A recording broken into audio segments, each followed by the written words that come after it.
जी हाँ साथियों, आइए दोस्तों, अमन, सोनू और नीरज, इन साथियों का कहना ये है कि मुझे विकर्ण समझा दीजिए।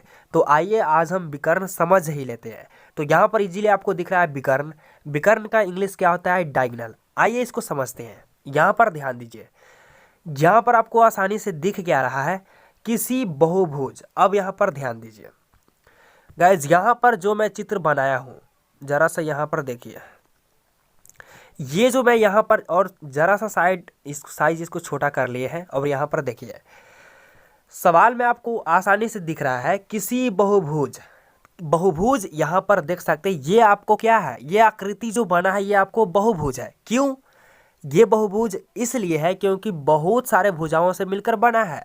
जैसे एक भुजा यहाँ है, दूसरा भुजा यहाँ है, तीसरा भुजा यहाँ है और चौथा भुजा यहाँ है। बहुभुज हम इसलिए बोल रहे हैं क्योंकि भुजाओं से मिलकर ये आकृति तैयार हुआ है। तो ये हो गया बहुभुज। तो यहाँ पर है किसी बहुभुज के दो सम्मुख शीर्षों।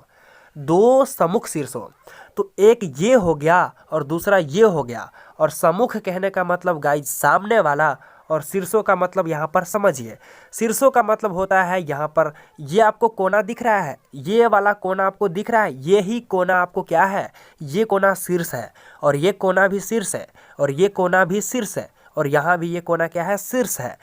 तो यहाँ पर आपको परिभाषा से तो इजीली आ गया होगा कि यहाँ पर देखिए, यहाँ पर परिभाषा में दिख क्या रहा है कि दो सम्मुख शीर्षों। तो ये शीर्ष है, ये भी शीर्ष है, ये भी शीर्ष है और ये भी शीर्ष है। तो यहाँ पर दो शीर्ष किधर है? सामने वाला है। सम्मुख कह रहा है, इसका मतलब सामने वाला। तो सामने वाला ये नहीं, जी हाँ, सामने वाला ये है। ओके, तो एक यहाँ शीर्ष हो गया और दूसरा यहाँ शीर्ष हो गया। तो दो सम्मुख शीर्ष, तो एक यहाँ और एक यहाँ, तो हो गया दो सम्मुख शीर्ष को मिलाने वाली सरल रेखा। सरल और रेखाखंड, तो यहाँ पर देख सकते हैं सरल रेखाखंड। तो यहाँ पर आप ध्यान दीजिए, ये जो आपको आकृति दिख रहा है, ये आकृति में आपको सरल रेखा कौन दिख रहा है? यहाँ पर देखिए, ये आकृति में आपको सरल रेखा दिख रहा है। जी हाँ, ये जो रेखा है ना, ये जो रेखाखंड आपको दिख रहा है, यही रेखाखंड क्या है? आपका विकर्ण है, यानी इंग्लिश में बात करें तो डायगोनल है। तो क्या आपको समझ आया कि नहीं आया?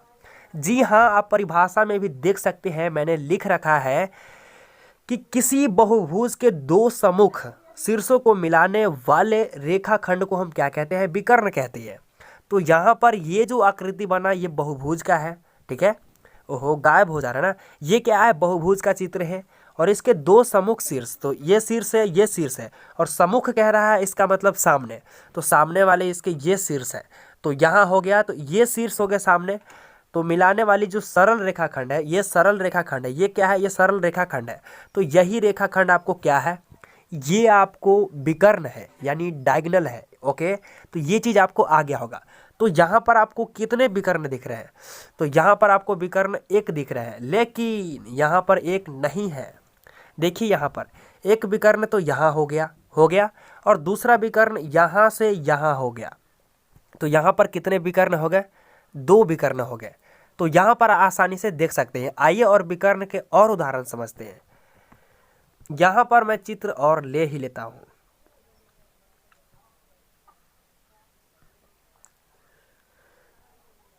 यहाँ पर देखिए, यहाँ पर एक शीर्ष है और यहाँ पर दूसरा शीर्ष है, तीसरा यहाँ पर चौथा शीर्ष है। ओके, तो इसमें कितने शीर्ष है? चार शीर्ष है। तो दो सम्मुख शीर्ष, तो यहाँ पर सामने सामने जो शीर्ष है, तो एक ये वाला शीर्ष यहाँ हो गया और दूसरा यहाँ हो गया। तो सामने सामने शीर्ष मिल गए ना। यहाँ पर जो रेखाखंड सामने सामने मिला, तो यही रेखाखंड क्या है? ये जो आपके सामने दिख रहा है ना रेखाखंड, यही रेखाखंड आपको क्या है? विकर्ण है। तो इजीली आप यहाँ पर समझ सकते हैं। आइए और एक एग्जाम्पल लेते हैं। हाँ, तो आइए यहाँ पर हम लेते हैं पंचभुज। तो यहाँ पर देखिए, मैंने लिया है पंचभुज। अब आपसे पूछ दिया जाएगा कि इसमें विकर्ण कितने हैं। तो ये जो कोना दिख रही है क्या है? शीर्ष है। ये कोना भी शीर्ष है, ये कोना भी शीर्ष है, और ये कोना भी शीर्ष है, और ये कोना भी शीर्ष है।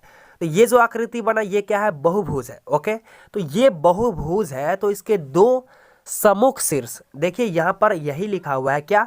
दो सम्मुख शीर्ष। तो इसमें दो सम्मुख यानी दो सामने सामने शीर्ष कौन कौन है?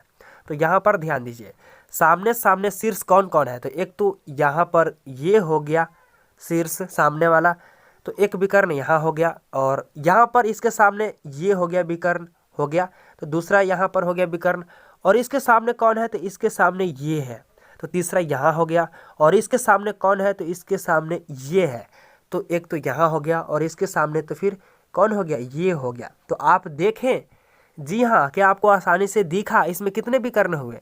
तो गाइज ओहो, इसमें जो विकर्ण बने ना, इसमें आपके जो विकर्ण बने वो कितना बन गए, आपके 5 बन गए। यहाँ पर आसानी से आप देख सकते हैं यहाँ पर विकर्ण कितने बन गए, 5 बन गए। कौन कौन, तो एक यहाँ हो गया और दूसरा यहाँ हो गया, यहाँ पर दोहरा रहे हैं हम ना, एक यहाँ हो गया, कलर चेंज करके दोहराते हैं, तो यहाँ पर ध्यान दीजिए, एक यहाँ हो गया, दूसरा यहाँ हो गया, तीसरा यहाँ हो गया, चौथा यहाँ हो गया और पांचवा यहाँ हो गया। तो यहाँ पर विकर्ण आप समझे, यही रेखाखंड आपको क्या है, तो ये रेखाखंड ही आपको क्या है, विकर्ण है। तो गाइज आपको विकर्ण आया कि नहीं आया, बस परिभाषा आपको ख्याल रहेगा ना, तो आप कह रहे हैं कि चुटकियों में सॉल्व कर देंगे। तो यहाँ पर आपको विकर्ण समझ आ गया होगा। तो विकर्ण की परिभाषा लिखना चाहते हैं तो यहाँ पर वीडियो को रोकिए और आसानी से लिखिए, और मेरी दी हुई जानकारी से अगर आप थोड़ा कुछ भी सीख लेते हैं तो यार इस चैनल को सब्सक्राइब ज़रूर करना, क्योंकि हम हैं तभी आप हैं और आप हैं तभी हम हैं। तो bye bye, take care, best of luck.